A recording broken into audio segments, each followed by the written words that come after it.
ഇന്നത്തെ ഗോസ്പലിൽ ഉപമയുടെ തലക്കെട്ട് മുന്തിരിത്തോട്ടത്തിലെ കൃഷിക്കാരെന്നാണ് ഇട്ടിരിക്കുന്നത്.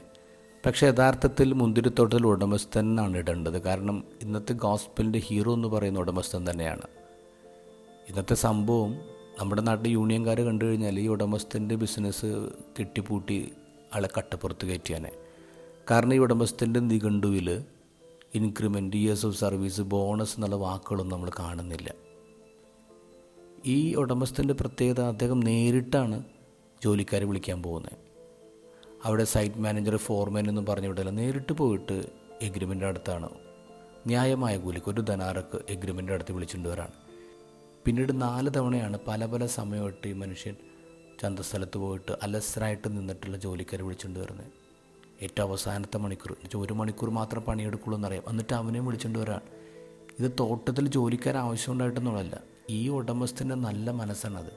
ഇനി ഈ ഉടമസ്ഥൻ്റെ കൃഷിസ്ഥലം എത്ര സമ്പന്നമാണെന്ന് ആലോചിക്കുക. ഇത്ര പേർക്ക് ജോബ് ഓപ്പർച്യൂണിറ്റീസ് കൊടുക്കാനുള്ള അത്ര വിശാലമാണ് ഈ യജമാനൻ്റെ സ്ഥലമെന്ന് മനസ്സിലാക്കണം. അവസാനം 1 മണിക്കൂർ പണിയെടുത്താണ് കൂലി കൊടുത്ത് തുടങ്ങുന്നത്. അപ്പോൾ കൂലി കൊടുക്കുമ്പോൾ എത്ര മണിക്കൂർ പണിയെടുത്തു എന്നല്ല ചിന്തിക്കുന്നത്, അവൻ്റെ വീട്ടിലാരും പട്ടിണിയാവരുത്. ഇതാണ് ഉടമസ്ഥൻ്റെ ചിന്ത. ഇതാണ് ഈ ഉടമസ്ഥൻ്റെ വലിപ്പം നമ്മൾ നോക്കുക. ഇനി ഉടമസ്ഥൻ്റെ പേരെന്താ? ദൈവം എന്നാ.